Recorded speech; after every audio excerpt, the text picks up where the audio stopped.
Okay. All set.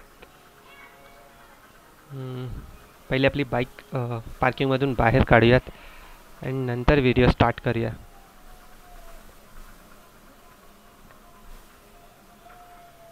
अरे यार, हे इन्क्लाइन रोडवर बाईक मागे घेणं हा पण एक मोठा टास्क आहे. इतकी मेहनत लागते ना बाईक मागे घेण्यासाठी. तसं माझं युजली पार्किंग नाही आहे हे. माझी पार्किंग एका सपाट रोडवरती आहे आणि थोडी आतल्या बाजूला आहे. पण काल रात्री थोडा लेट आलो होतो, तर इथेच बाईक पार्क केलेली. ओके, ठीक आहे.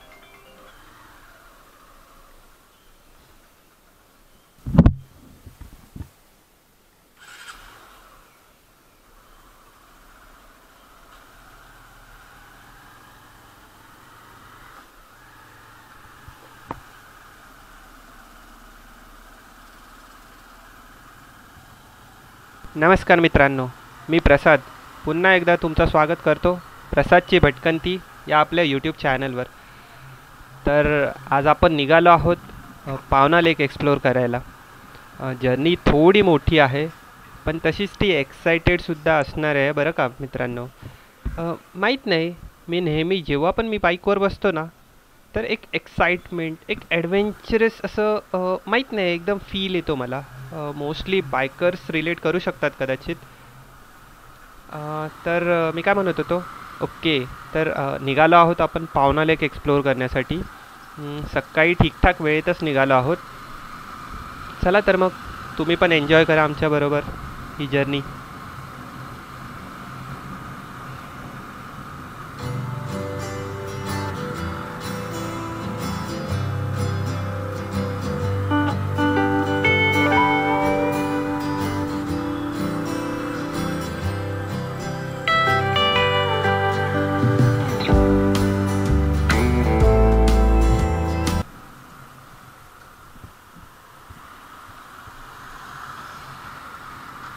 मित्रांनो, गाडीमध्ये थोडं पेट्रोल पण कमीच आहे.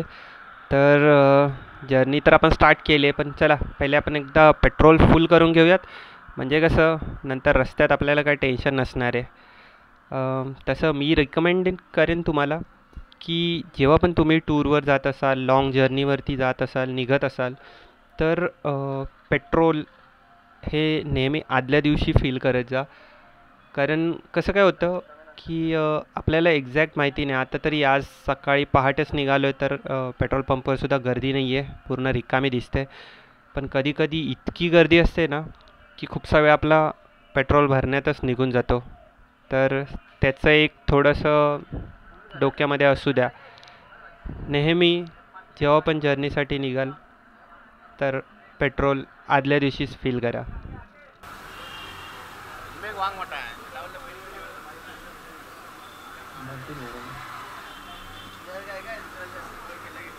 फुल करायची फुल.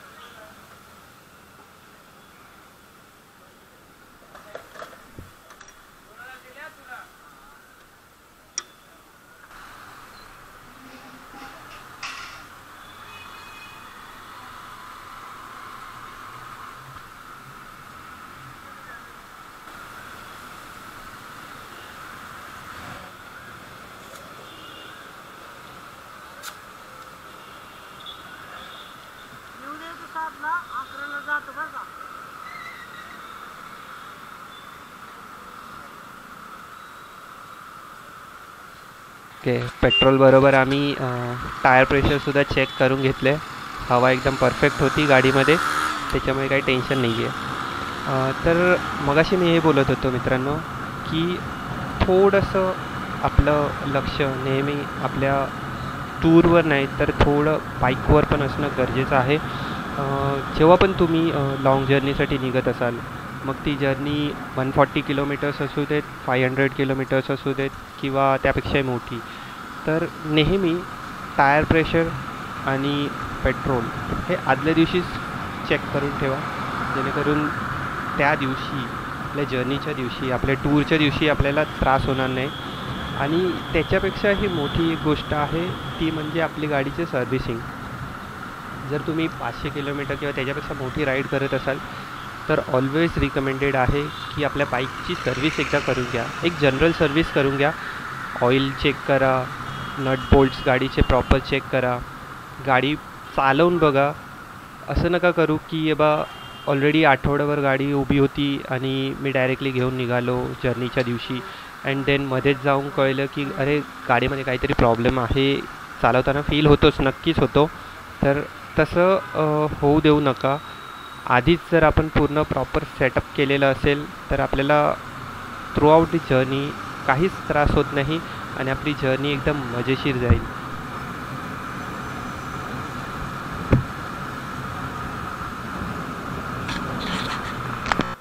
तर आता आपण पवई लेकवर आहोत. तसं जेव्हा कधी ह्या रूटने जर्नी करतो ना मी, तेव्हा नेहमीच इथे एक हॉल्ट घेतो. खूप जास्त छान वाटतं मला हे पवई लेक. आणि सकाळच्या वेळात तर बाबा म्हणजे एक काय कसं बोलू शकतो मी की एक मस्त व्ह्यू असतो. एकदम पहाटेच्या वेळी या लेकवर यायचं, थोडा वेळ स्पेंड करायचा, एकदम शांत वातावरण. हे खरंच खूप एन्जॉय करतो इथे. तर जेव्हा कधी कधी मी इथून जातो तेव्हा नेहमीच मी इथे थांबतो. चला जास्त वेळ नाही थांबलो, थोडाच वेळ थांबलो आणि आता निघालो आहे आपल्या पुढच्या जर्नीला. So enjoy.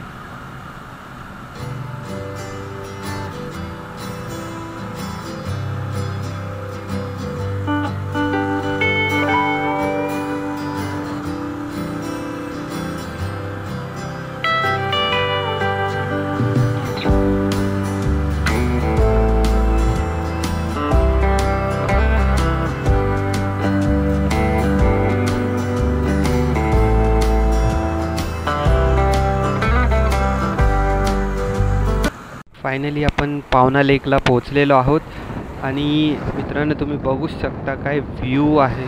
म्हणजे कॅमेरा किती जस्टिफाय करत असेल मला माहीत नाही, पण एक जबरदस्त असा हा एक लेकचा व्ह्यू आहे.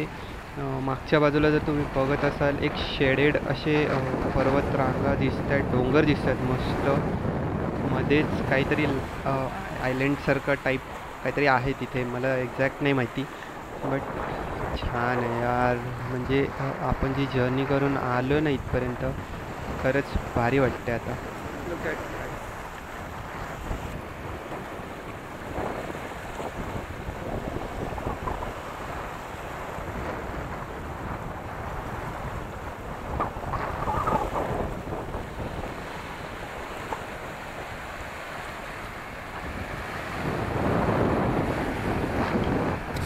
आत्ता मी जस्ट असंच इकडे फिरत होतो आणि मला एक गोष्ट दिसली. म्हणजे असं निसर्गाचा चमत्कारच बोलू शकतो. चला तुम्हाला पण दाखवतो मी. ॲक्च्युली थोडा जवळ नेऊन दाखवतो. थोडं चमत्कारिक असं हे दृश्य आहे.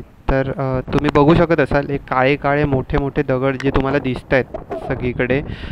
तर ते ना ॲक्च्युली हे बघा ह्याच्यातून बाहेर निघालेत. ही बाजूने ना एक ठिसूळ अशी दगड बोलू शकतो आपण, ठिसूळ असं दगड. हा मोठा काळा दगडच्या पण तुम्ही खाली तर बघाल ना तर एक ठिसूळ दगड आहे. आणि आय थिंक पाण्यामुळे ना हे दगड झिजलेत आणि त्याच्यातून हे काळे गोटे बाहेर निघत आहेत. तर मला थोडं म्हणजे एकदम वेगळंच वाटलं. तुम्ही कमेंट करून सांगू शकता की तुम्हाला कसं वाटलं हे. आणि look at the view guys. म्हणजे खरंच एक वेगळा सुकून आहे या वातावरणात अशा प्लेसेस व्हिजिट करण्यात. खरंच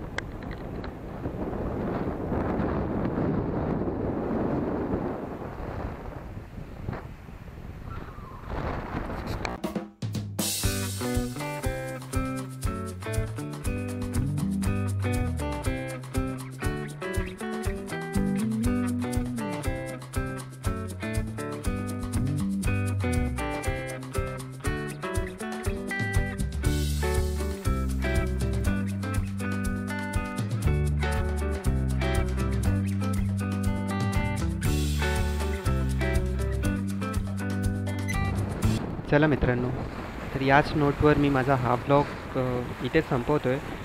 आशा करतो की नक्कीच तुम्हाला हा माझा ब्लॉग आवडला असेल आणि तुम्ही असेच मला यापुढेही सपोर्ट करत राहाल.